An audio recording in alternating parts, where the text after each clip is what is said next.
샬롬 벨리주 하나교회의 모든 성도님들께 주님의 이름으로 인사드립니다.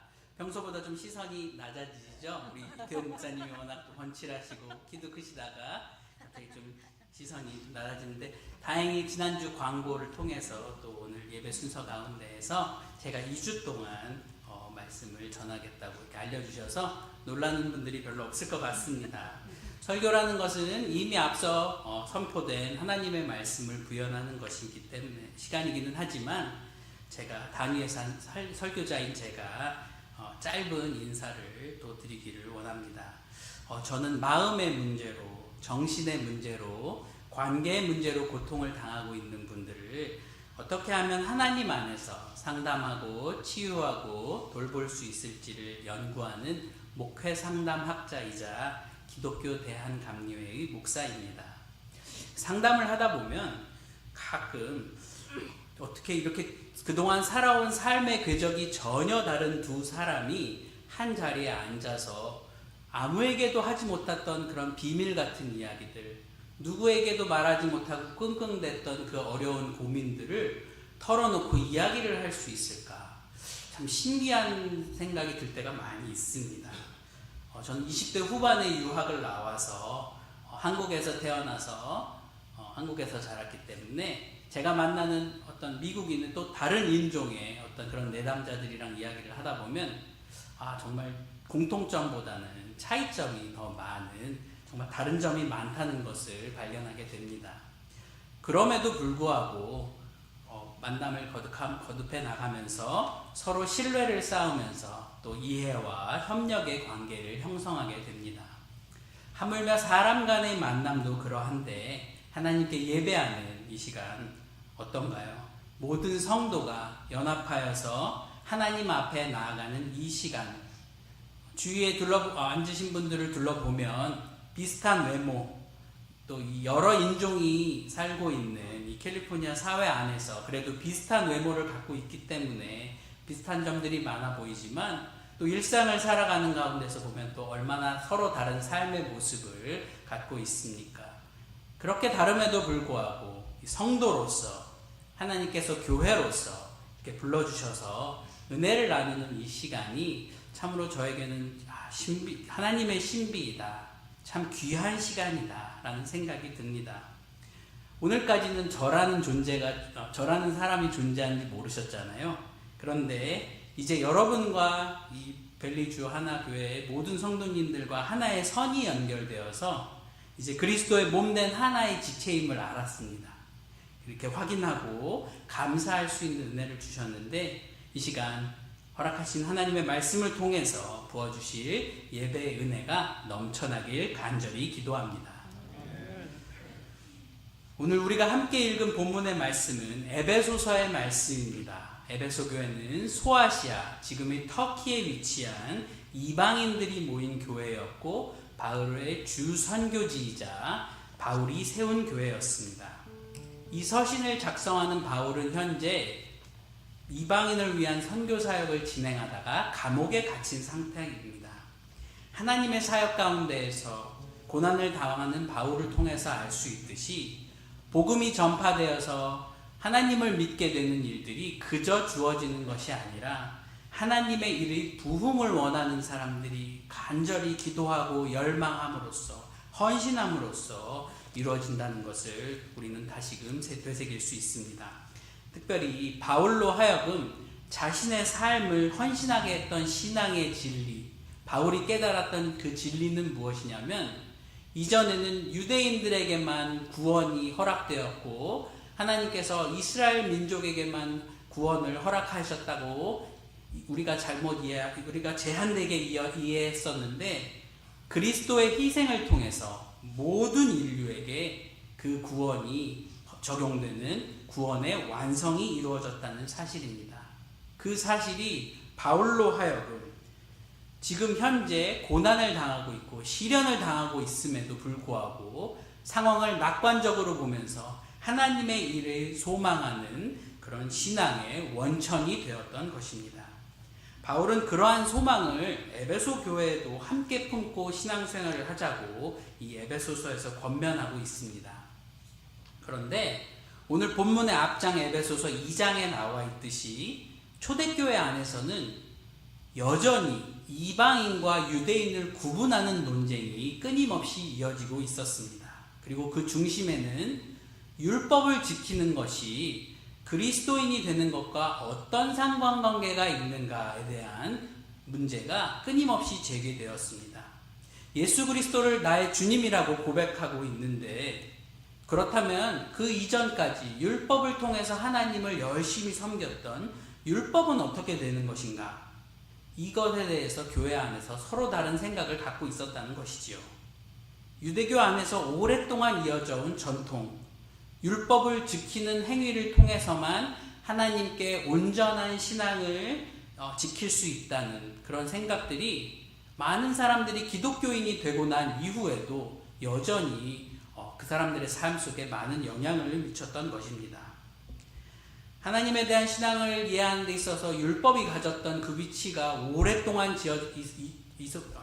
지속되었던 것을 생각하면 사실 어떻게 보면 이 사람들이 이렇게 율법을 지키는 일에 몰두하는 게 당연해 보이기도 합니다. 그런데 이 율법이 사실 만들어진 계기, 율법의 본질을 살펴보면 이 율법이 정확하게 무엇을 의미하는가를 우리가 잘 알 수 있습니다. 출애굽기 19장 4절에서 6절의 말씀을 우리가 함께 보겠습니다. 4절 한 절씩 읽도록 하겠습니다. 제가 먼저 읽겠습니다. 너희 모두는 내가 이집트 백성에게 한 일을 다 보았다. 그리고 독수리가 날개를 실어 나르듯 내가 너희를 어떻게 나에게 데리고 왔는가도 보았다. 다 내게 속하였나니 너희가 내 말을 잘 알고 내 명령을 지키면 너희는 모든 민족 중에서 내 소유가 되겠고 너희는 내게 제사장 나라와 거룩한 백성이 될 것이다. 너는 이 말을 이스라엘 백성에게 전하여라. 아멘. 이스라엘 민족이 이집트를 탈출해서 가나안 땅을 향해 나아가는 긴 여정 가운데에서 여호와께서 모세를 통해 율법을 주신 이유는 이를 통해서 이스라엘 민족과 하나님 간의 사랑과 신뢰의 관계를 맺고 유지하기 위함이었습니다. 매일의 삶 속에서 이스라엘 백성들이 율법을 지켜야 하는 이유는 다름 아닌 타지에서 종으로 살고 있던 하나님의 백성을 하나님께서 이제 구원해 주셨으니 그 구원자 하나님을 기억하고 내가 내 삶 속에서 그 인도하심을 따라 살겠다는 다짐, 하나님께서 약속하신 우리를 이끌어 주실 것이라는 무한한 신뢰의 관계에 들어가는 것, 그것이 바로 하나님께서 이스라엘 민족에게 율법을 주시고 지키게 하셨던 이유였던 것입니다. 율법의 본질은 그래서 하나님과의 관계에 관한 것이지 이것을 준수하는 행위 자체가 목표가 될 수 없었습니다. 예수님께서 이 땅에 오시기 전에 인간은 자기의 뜻에 따라서 하나님의 사랑을 이해하거나 선택할 수 없는 단계, 즉 신앙의 더 높은 단계로 나아갈 수 없는 한계가 있었습니다. 그리스도를 통해서 하지만 이후에야 우리는 하나님과 교제를 할 수 있게 되었고 이제 율법은 더 이상 우리 신앙생활의 중요한 기준이 되지 못하게 된 것입니다. 유대인과 이방인을 나누는 기준이 없어졌습니다. 그래서 이제 하나의 백성, 성도, 하나님의 거룩한 백성만 남았다면, 그렇다면 이제 우리 성도들은 어떠한 신앙생활의 목표를 가져야 할까요? 이전에는 율법만 잘 지키면 됐는데 이제는 성도는 어떠한 신앙생활의 목표를 가져야 할까요? 바로 오늘 함께 읽은 에베소서의 본문은 이에 대한 대답을 에베소서 안에서 주고 있습니다. 에베소서 본문으로 돌아가 보면 에베소 교회의 성도들에게 바울이 투옥된 사건은 사실 영적으로 굉장히 실망되고 낙담되게 할 만한 상황이었습니다. 인간적인 눈으로 봤을 때 특별히 우리가 신앙생활의 기준을, 신앙생활을 잘하고 있는가 신앙생활을 못하고 있는가를 혹시 만사형통, 즉 모든 일이 술술 잘 계획대로 풀리고 원하는 그림대로 그려지기를 원하는 것에 초점을 맞춘다면 굉장히 실망스럽고 이런 결과를 원하는 게 아니었는데 라는 생각을 할 것 같습니다. 더군다나 사도 바울이 인간의 일을 하다가 감옥에 갇힌 것이 아니라 하나님의 일을 하는 와중에 그런 일을 어려움을 겪었으니 참 이해하기 힘든 어떤 영적인 딜레마와 같은 상황에 빠졌다고 할 수 있습니다. 그런데 오늘 에베소서에서 바울은 그런 자신의 상황을 인간의 눈으로 보지 말아라. 인간의 눈으로 현재의 상황을 평가하지 말아라. 대신 아버지 되신 하나님께서 어떤 역사를 이루실지를 기대하고 그 안에서 소망을 품으라고 권면하고 있는 것입니다. 그러면서 특별히 오늘 본문의 바울의 기도가 나타나는데요. 바울은 자기가 에베소 교회 그리고 이 편지를 읽는 편지의 독자들을 위해서 이렇게 계속해서 기도하고 있다고 알려주고 있습니다. 에베소서 16절에서 3장 16절에서 19절의 말씀 저희가 한 목소리로 읽도록 하겠습니다. 시작. 그의 영광의 풍성함을 따라 그의 성령으로 말미암아 너희 속사람을 능력으로 강건하게 하시오며 믿음으로 말미암아 그리스도께서 너희 마음에 계시게 하시옵고 너희가 사랑 가운데에서 뿌리가 박히고 터가 굳어져서 능히 모든 성도와 함께 지식에 넘치는 그리스도의 사랑을 알고 그 너비와 길이와 높이와 깊이가 어떠함을 깨달아 하나님의 모든 충만하신 것으로 너희에게 충만하게 하시기를 구하노라. 아멘. 학자들은 이 기도가 총 3가지의 기도로 구성되어 있다고 이야기를 하는데요.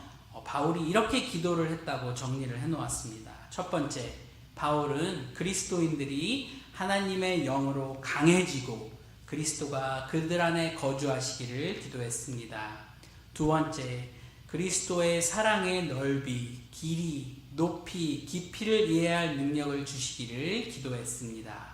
마지막으로 하나님의 충만으로 충만해지기를 기도하고 있습니다. 제가 오늘 말씀을 준비하면서 사실 저에게는 굉장히 본문을 묵상하면서 큰 울림이 있었습니다. 또 도전이 있었습니다. 교회를 향한 목자 바울의 애정이 참 느껴졌기 때문입니다. 사도 바울의 어려움을 보면서 에베소 교회가 낙심하지 않을 수 있게끔 하나님께서 그들을 도우시기 위해 간절히 기도하면서 동시에 자신의 시련을 통해서 에베소 교회가 성장하고 성숙하기를 권면하는 바울의 모습이 잘 보여졌기 때문입니다. 신약학자 하워드 마샬은 이 3가지 기도를 아우르는 한 가지 주제가 있다고 이야기하는데요. 그것은 바로 하나님의 사랑 안에 굳게 뿌리 내리는 것입니다. 하나님의 사랑 안에 굳게 뿌리 내리는 것. 바울의 기도는 에베소 교회의 성도들 그리고 에베소서의 독자들에게 성도로서 자신들을 향한 하나님의 사랑 안에 굳건하고 안전한 삶의 기초를 갖게 해달라는 바울의 기도였던 것입니다. 여러분, 이 기도가 또한 우리를 위한 기도가 되기를 간절히 소망합니다. 바울의 오늘의 이 기도가 신앙생활의 본질이자 목표라는 거예요. 하나님의 끝없는 사랑을 경험하기 위해서 노력하는 것. 19절에 보니까 그것을 어떻게 표현했냐? 하나님의 끝도 없는 그 사랑을 어떻게 표현했냐? 그리스도의 사랑의 너비와 길이와 높이와 깊이가 어떠한지를 깨달을 수 있게 되고 그것을 나 혼자 경험하느냐? 아닙니다. 18절에 보니까 능히 모든 성도와 함께. 그래서 이 마샬이라는 학자가 꽤 멋있게 이 바울의 기도를 멋있게 분석을 해놨더라고요. 이렇게 하나님께 사랑받는 것은 하나님이 우리에게 주실 수 있는 모든 것을 받는 것이다. 하나님의 사랑 너머에는 아무것도 없다. 신앙인으로서 우리가 어떠한 상황을 겪고 있든지 간에 흔들리지 말고 해야 할 일은 바로 하나님의 사랑 안에 거하라는 것입니다.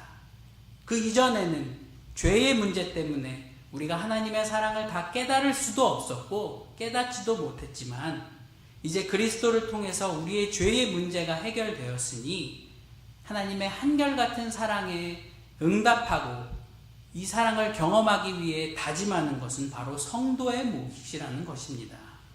바울은 자신의 평소 기도를 에베소 교회에게 전달함으로써 성도에겐 단 하나의 신앙의 목표가 있습니다. 여러분, 그 신앙의 목표는 바로 하나님의 사랑의 깊이를 알기 위해 매일매일 노력하는 것이다. 바울은 에베소서에서 우리 성도들에게 그 단 하나의 신앙의 목표를 알려주고 있는 것입니다. 여러분, 신앙의 목표를 바르게 아는 것이 왜 중요한가요? 저는 오늘 에베소서의 본문의 바울의 기도를 읽으면서 문득 누가복음, 다른 성경 누가복음에 나타난 예수님의 비유 중 잃어버린 아들, 그 탕자의 이야기에서 나온 첫째 아들이 떠올랐습니다. 우리는 흔히 이 잃어버린 아들의 비유를 탕자의 비유, 잃어버린 아들의 비유라고 이야기를 하는데, 단커라는 신학자는 이를 기뻐하지 않는 형제의 비유라고 이야기를 하면서 첫째 아들에게 주목하고 있습니다. 기뻐하지 않는 형제의 비유. 누가복음 15장에서 예수님께서는 하나님을 알지 못하고 방황하는 영혼들을 구원하시는 것이 당신의 중요한 사역임을 밝히시면서 몇 가지 비유를 드시는데, 그 중에 하나가 바로 잃어버린 아들, 탕자의 비유였습니다.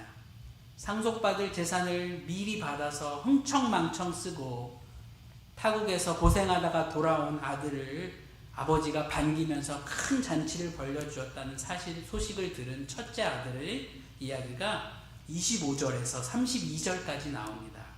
저희가 함께 같이 읽어볼까요? 시작. 맏아들은 밭에 있다가 돌아와 집에 가까이 왔을 때 풍악과 춤추는 소리를 듣고 한 종을 불러 이 무슨 일인가 물은데 대답하되 당신의 동생이 돌아왔음에 당신의 아버지가 건강한 그를 다시 받아들이게 됨으로 인하여 살진 송아지를 잡았나이다 하니 그가 노하여 들어가고자 하지 아니하거늘 아버지가 나와서 권한대 아버지께 대답하여 이르되 내가 아버지를 섬겨 명을 어김이 없거늘 내게는 염소 새끼라도 주어 나와 내 것으로 즐기게 하신 일이 없더니 아버지의 살림을 장녀들과 함께 삼켜버린 이 아들이 들어오매 이를 위하여 살진 송아지를 잡으셨나이다.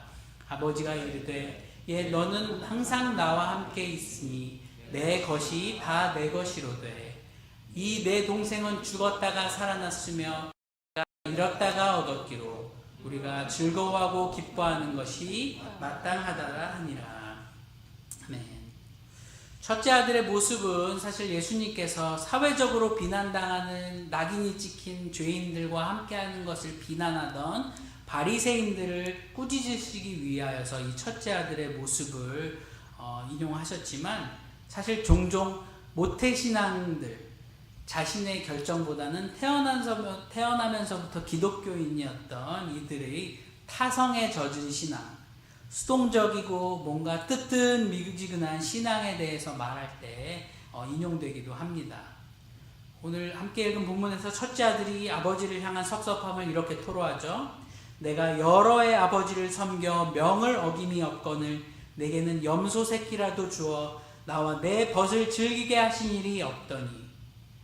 그런데 이에 대한 아버지의 대답은 어떻습니까? 31절 아버지가 이르되 예 너는 항상 나와 함께 있으니 내 것이 다 내 것이로되. 동상이몽이라고 하죠. 똑같은 상황에서 서로 다른 생각을 하고 있었던 것입니다. 첫째 아들 입장에서 정말 집안일을 너무 하기 싫었지만 그럼에도 불구하고 성실하게 한 동기는 아버지의 명령, 즉 아버지가 시켜서 내 일은 아니지만 아버지의 일을 했다는 것입니다. 그런데 아버지는 뭐라고 하냐면 내가 너와 함께 있고 나의 것이 내 것이니, 즉 부자간의 사랑과 신뢰 안에서 첫째 아들이 아버지의 일을 자기 일처럼 맡아주기를 원했던 것입니다. 첫째 아들이 고된 일 한 것 맞습니다. 굳은 일 한 것 맞습니다. 힘든 일 한 건 맞는데 그럼에도 불구하고 아버지는 아들이 아버지에 대한 사랑, 아버지의 일을 자신의 일처럼 여기는 그 진심으로 해주기를 바랬다는 것이죠.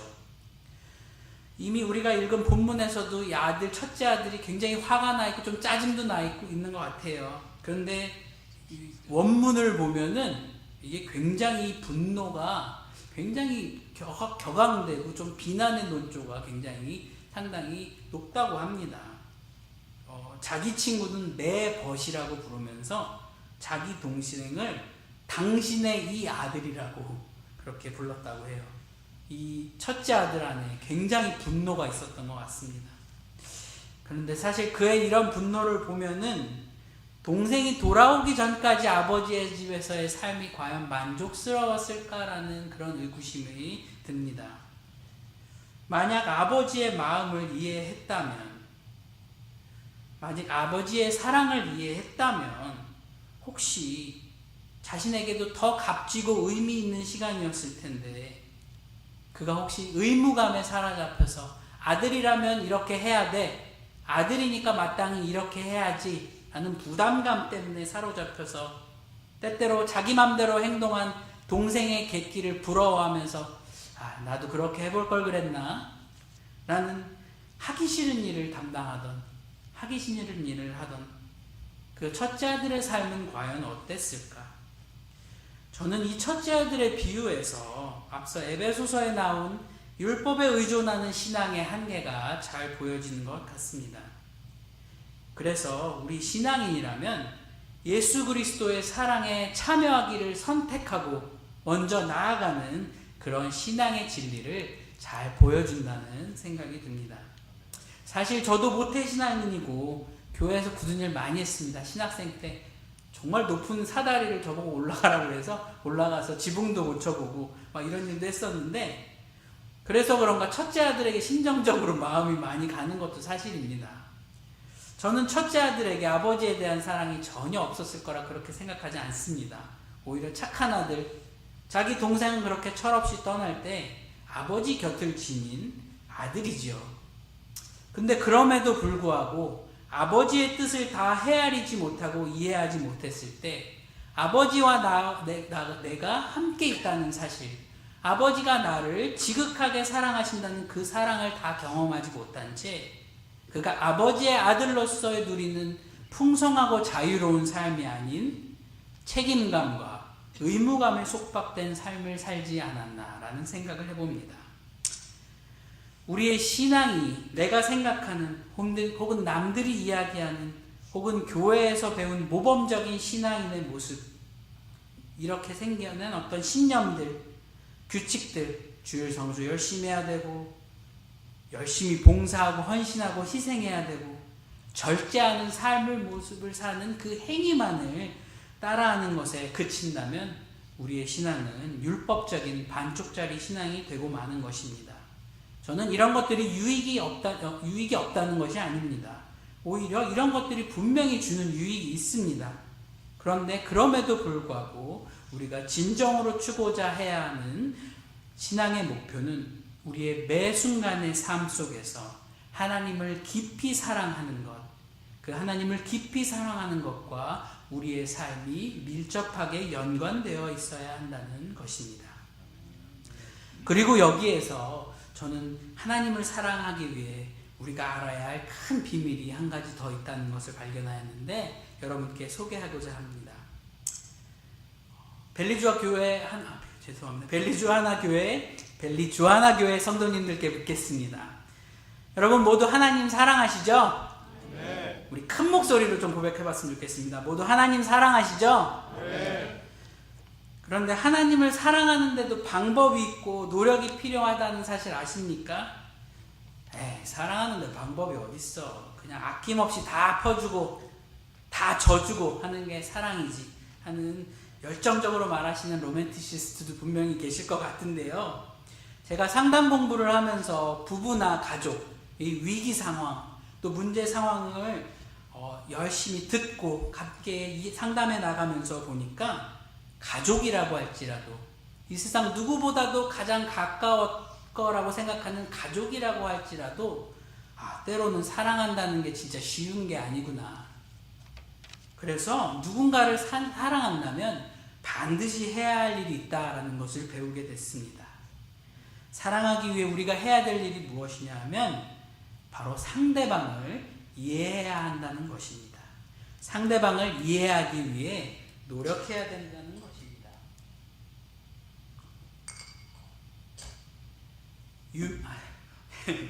유명한 부부 상담학자 중에 존 거트만이라는 사람이 있습니다.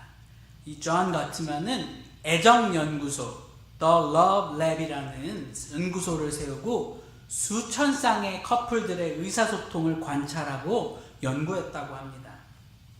그 연구를 바탕으로 존 거트만이 결과를 이제 하나의 틀을 만들었는데 딱 그 커플을 관찰하면 이 커플은 곧 깨지겠다, 곧 헤어지겠다. 또 어떤 커플을 관찰하면 이 커플은 그래도 계속해서 행복한 삶을 유지할 수 있겠다라는 것을 예측할 수 있는 틀을 만들었다고 합니다. 고트만이 상담을 하고 연구를 하면서 한 가지 사실을 발견했는데요. 많은 부부들이 착각을 하고 있다는 것입니다. 그게 무슨 착각이냐면은 내가 상대방 배우자를 잘 안다고 착각을 하는 거예요. 오랜 시간을 같이 해왔기 때문에 그것이 연애 기간이든 결혼의 기간이든 오랜 시간을 함께 했기 때문에 나는 이미 내 배우자에 대해서 다 파악을 했기 때문에 이 사람이 무슨 생각을 하고 있고 무슨 생각으로 이런 행동을 하고 있다는 것에 대해서 다 알고 있다고 착각을 하고 있다. 따라서 상대방이 무슨 말이나 행동을 하면 이를 그대로 듣고 받아들이기보다는 자신의 판단에 따라서 넘겨짓거나 오해를 한다는 것입니다. 그것이 반복되면 상대방에 대한 불신과 불만이 쌓여서 결국 관계가 악화된다는 것이지요. 저도 상담실에서 부부들을 상담하고 가족들을 상담하면서 보니까 특히 부부들 가운데에서 평소와 다른 대화 방법, 우리 교회 모든 성도님들은 이미 훌륭한 방법들을 사용하시고 계시겠지만 이 부부들이 평소 생활 대화하는 데 사용하는 방법인 비난하기, 경멸하기, 무시하기, 방어적이 되기, 이러한 방법들이 아니라 진심으로 상대방의 말에 귀를 기울였을 때 다들 이런 말을 하는 거예요. 난 내 배우가 이렇게까지 생각하는 줄 몰랐어요. 혹은 내 배우자가 무엇을 이렇게까지 좋아하고 귀하게 여기는지 몰랐어요. 반대로 나는 내 남편이 부인이 이걸 이렇게까지 싫어하는 줄 몰랐어요. 그런 고백이 나오는 것을 보게 됩니다. 우리가 이미 상대방을 잘 알고 있다고 생각을 했는데 사실 제대로 안 게 아닌 거예요. 그런가 하면 또 다른 착각이 있는데 나는 이미 상대방에게 내가 어떤 선택을 할지 어떤 생각을 갖고 있는지 이미 힌트를 많이 줬으니까 자 이제 알아서 자기가 잘 하겠지, 알아서 자기가 잘 바꾸겠지 라고 하는데 정작 상대방은 그것을 대수롭지 않게 받아들이거나 아니면 무시해서 관계가 악화되거나 관계가 서로에게 상처를 주게 된다는 것입니다. 그런가 하면 이 가트맨이라는 학자가 또 한 가지 패턴을 발견했는데 그건 바로 뭐냐면 사랑이 식은 커플들은 서로에게 관심이 없다는 거예요. 서로에게 호기심이 없다는 거예요. 제가 이 내용들을 사실 강연 가운데 이렇게 하거나 어떤 모임에서 하게 되면 특히 부부끼리 앉아있으면 그 앞에서 보면 참 재밌습니다. 서로를 향한 무언의 항변들, 서로를 향한 무언의 비난들 혹은 원망들을 그렇게 보게 될 때도 있는데요. 지금 제 눈엔 전혀 그런 것들이 안 보이는 걸 보니까 참 은혜롭습니다. 그런데 이 사랑이 식은 커플들은 서로에게 호기심이 없다는 거예요. 분명히 내가 연애할 때는 나로 하여금 호감을 갖게 했던 굉장히 신선한 충격들 혹은 나로 하여금 결혼을 결심하게 만든 상대방의 좋은 모습들에 대해서 더 이상 그것이 긍정적으로 결혼 생활이 지속되는 가운데 사랑이 식었을 때는 긍정적인 자극이 되지 않는다는 것입니다. 그래서 이 부부로 하여금 상대방에 대해서 좋았던 호감이 있었던 것들을 다시금 떠올려 보게 하고 또 상대방에 대해서 몰랐던 부분들을 함께 알아가는 시간을 가지면 여러분 놀랍게도 꺼졌던 사랑의 불씨가 되살아나고 결혼 생활이 회복되더란 말입니다. 결국 사랑한다는 것에는 노력이 필요하고 그냥 노력이 아니라 사랑하는 상대방에 대해 더 이해하고 더 잘 표현하고 더 잘 받아들이기 위해 힘써야 한다는 것입니다. 게다가 이게 평생의 작업이더라고요, 여러분. 저보다 인생의 선배님이신 성도님들 여기 많이 계실 것 같은데요. 저는 이제 막 중년의 위기, 미드라이프 크라이시스라는 이 중년의 위기에 들어온 지 조금 됐는데 예전에 느끼던 내 모습이 좀 아닌 것 같고 내가 생각했던 생각들, 가치들, 행동들, 마음들이 좀 달라져 있어서 좀 혼란이 느껴질 때가 많이 있습니다. 나도 내가 혼란스러운데 저랑 함께 사는 제 아내는 얼마나 혼란스러울까요?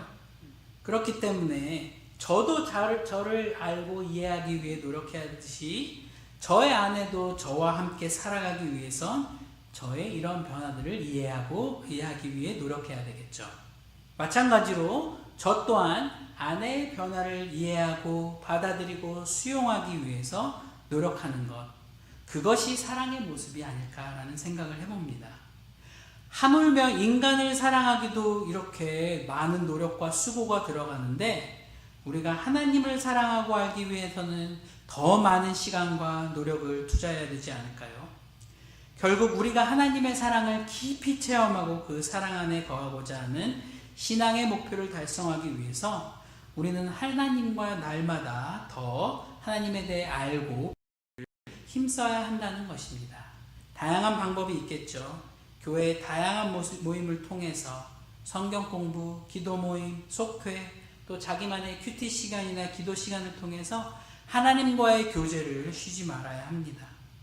우리의 신앙의 행위는, 우리가 지금까지 했던 행위는 전혀 변하지 않습니다. 사실 엄청나게 특별한 것들을 더 해야 되거나 덜어야 되거나 그런 것들은 없어요. 그런데 그럼에도 불구하고 이제 이러한 귀한 신앙의 행위를 추구하는 목표, 즉 하나님, 내가 하나님을 더 알기 원합니다. 하나님의 헤아릴 수 없는 너비와 길이와 높이와 깊이의 사랑, 그 사랑을 경험하기 원합니다 하는 분명한 목표를 설정하고 우리 자신을 변화시켜야 한다는 것입니다. 베레주 하나교회 성도 여러분, 말씀을 정리합니다. 사실 설교자에게 낯선 교회에 와서 설교를 하는 것, 게다가 첫 주에 이렇게 설교를 하는 것 사실 좀 부담스러운 일입니다. 성도님들의 신앙생활 기간이 얼마나 오래되었는지, 믿음의 깊이가 얼마나 깊으신지, 성경에 대한 이해의 수준이 얼마나 높은지를 짐작하기가 좀 어렵습니다. 그런데 오늘 말씀을 들으면서 성도님들이 좀 이렇게 생각하실 수도 있을 것 같습니다. 아니, 하나님 사랑하는 것, 하나님 깊이 알기 위해 노력하는 것, 기본 중에 기본 아닌가? 라고 생각하실 수 있습니다. 맞습니다, 여러분. 하나님 사랑하는 것이 신앙의 본질이고 하나님을 사랑할 때에만 하나님의 피조물이자 백성인 우리 인간이 가장 인생 가운데서 최고의 행복, 최고의 만족을 누릴 수 있는 사도 바울의 에베소 교회를 향한 이 애끓는 기도가 보여주었듯이 사실 이것이 가장 신앙의 기본이고 모든 성도들이 추구해야 할 신앙의 목표가 맞습니다.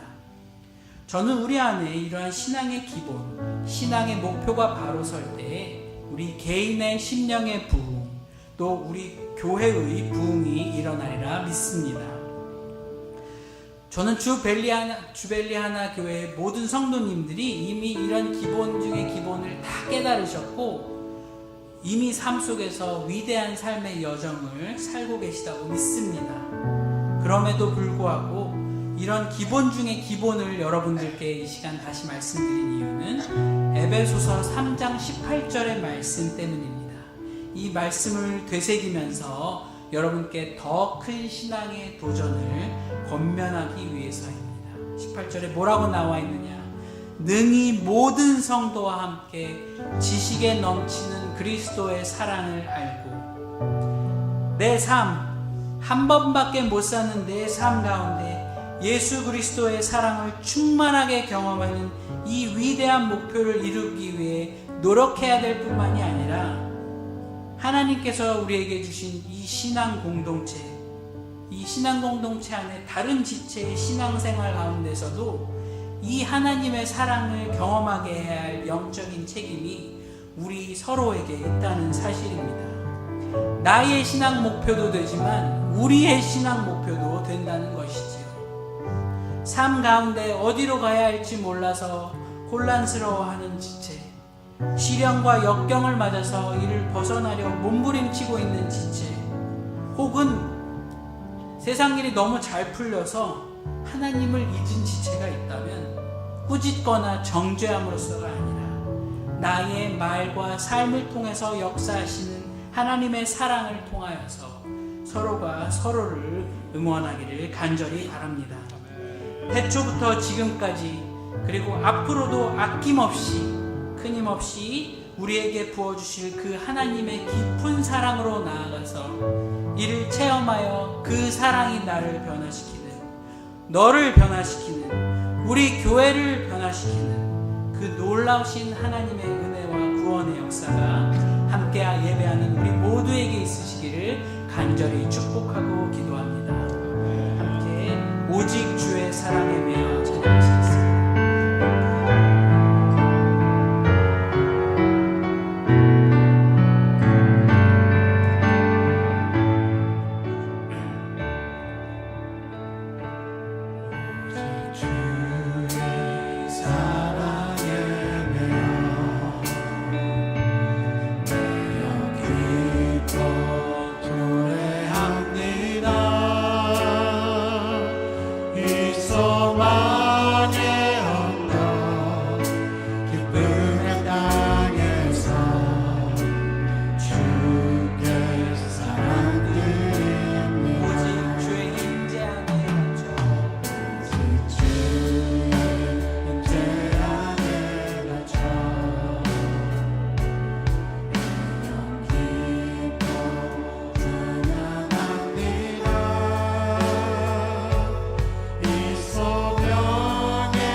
기도하기를 원합니다.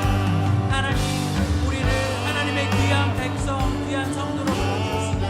하나님, 우리가 이제 하나님의 앞에 나아가서 우리가 온전히 하나님의 그 크신 사랑 가운데 우리가 그 하나님 한 사랑 안에 거하기를 원합니다.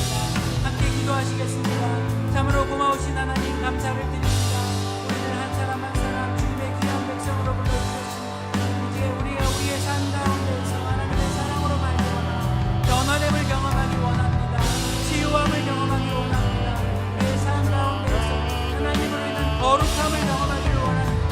하나님께서 우리가 그동안 반쪽짜리 신앙의 삶, 우리가 신앙인으로서 마땅히 해야 된다는 부담감과 의무감으로 우리의 신앙생활을 합니다.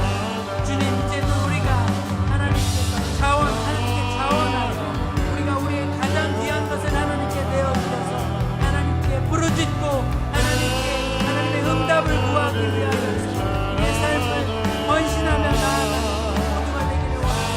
하나님, 우리의 기도에 응답하여 주시옵소서. 하나님의 우리의 부르짖음에 응답하여 주시옵소서. 하나님의 그 끝없이 넘쳐나는 사랑을 알기 위해서 하나님, 우리가 우리의 삶을 하나님 앞에 과감하게 내어드리고 우리의 인생을 사용하여 주시옵고 우리의 신앙 가운데 함께하여 주시옵고 우리의 삶, 교회 안에서의 삶, 우리의 일상 안의 삶을 통해서 하나님께서 역사하여 주셔서 하나님의 구원의 역사가, 하나님의 부흥의 역사가 우리 가운데 온전히 있게 하여 주시옵소서. 그것을 우리가 간절히 소망하며 열망하며 부르짖는 우리를 구원할 수 있도록 인도하여 주시옵소서.